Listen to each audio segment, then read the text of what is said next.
Welcome to But Frankly Pierce News. I'm Arthur Fairview. Here's what we're facing. Since our last episode dropped, there have been 41 mass shootings according to Gun Violence Archive. California, Massachusetts, Virginia, Colorado, Missouri, Minnesota, Wisconsin, and Illinois. That makes 320 mass shootings in 2022. So far. Still on track for meeting our quota based on 692 in 2021 and 610 in 2020. The worst of which happened in Highland Park, Illinois, where a gunman opened fire on a crowd of families watching a 4th of July parade. 30 people were injured and 7 killed.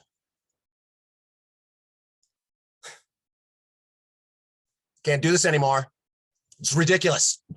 What about 2-year-old Aiden McCarthy? He is an orphan now because someone who will wrap himself in the Second Amendment and be glorified by too many idiots to count took a high-powered rifle and decided to shoot innocent people at an Independence Day parade. Aiden was pulled out from under his bleeding father by a Good Samaritan. His mother and father died protecting him from yet another white male with a combat rifle.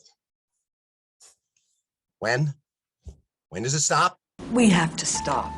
This past Saturday, President Biden signed into law the first major gun safety legislation passed by Congress in nearly 30 years. While this bill doesn't do everything I want, it does include actions I've long called for that are going to save lives. It funds crisis intervention, including red flag laws. It keeps guns out of the hands of people who are a danger to themselves and to others. And it finally closes what is known as the boyfriend loophole. So if you assault your boyfriend or girlfriend, you can't buy a gun or own a gun. It requires young people aged 18 to 21 to undergo enhanced background checks.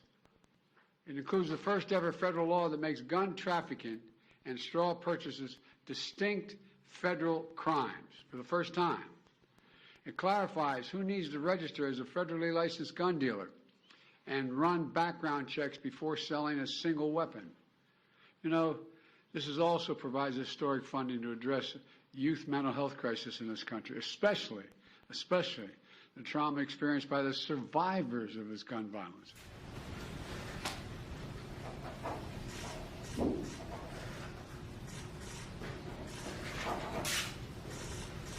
God willing, it's going to save a lot of lives. Well, it's something of an achievement to get that passed. But is it enough? That's rhetorical, right? Maybe. Maybe we need to do something more radical. Maybe what we need to do is show Congress what the victims look like after being shot with a high-powered rifle. It isn't pretty. The children in Uvalde were described as mutilated. Do you know what that looks like? Do I want to? No, you don't. In for a penny, in for a pound. Let's take a look at what a high-powered rifle can do and what is considered mutilated.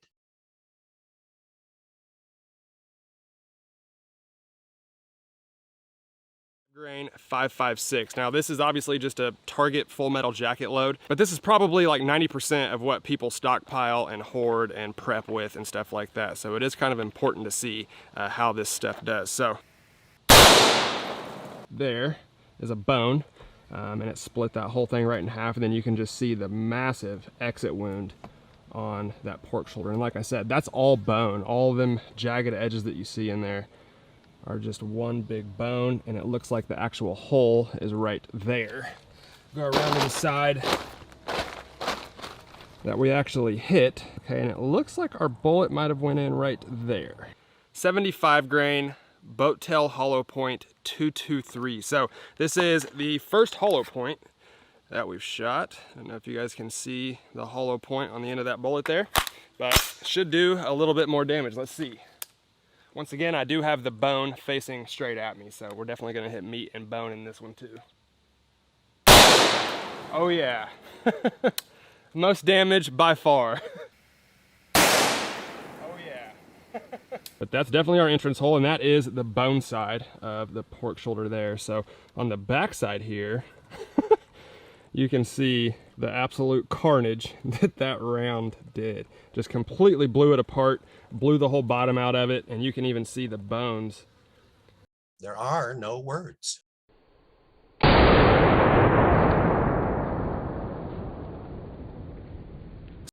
Now remember what Dr. Roy Guerrero, a pediatrician in Uvalde, Texas, said about his experience with the victims of the Robb Elementary shooting. 2 children whose bodies had been pulverized by bullets fired at them, decapitated, whose flesh had been ripped apart, that the only clue as their identities was a blood-splattered cartoon clothes still clinging to them, clinging for life and finding none. I could only hope these 2 bodies were a tragic exception to the list of survivors. But as I waited there with my fellow Uvalde doctors, nurses, first responders, and hospital staff for other casualties we hope to save, they never arrived. All that remained was the bodies of 17 more children and the 2 teachers who cared for them. Pulverized. Let that sink in.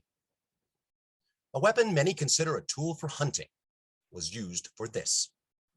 Why would you even consider using that for hunting? I think it's a bit unethical. They think the rifle's unethical. Guys, this rifle has no ethics. No, seriously. Hunting an animal with that? There wouldn't be any animal left to eat after hitting the target. Our boys in uniform call it Uncle Gazpacho or Puff the Magic Dragon. Police apprehended the... Person of interest? Suspect charged with murder? Yes. The record shows the suspect, he who shall remain nameless, had been visited by police twice in 2019, once for threats against others, and a second time for a threat of taking his own life. 5 days after the second police visit, he purchased 5 guns legally, with the required endorsement of his father in the Chicagoland area, including the rifle used to murder 7 people in Highland Park. Immediately following the shooting, he fled the scene dressed as a woman into Wisconsin with the expressed intention of repeating the offense in Madison. Do any of you guys know how to Madison? Police apprehended the suspect at a traffic stop. They stated he fired 70 rounds into the crowd that day. And yet on June 27th, an unarmed black man was shot 60 times by police. 8 police officers discharged 90 rounds, hitting Jalen Walker 60 times, all for failing to stop for an unspecified traffic violation.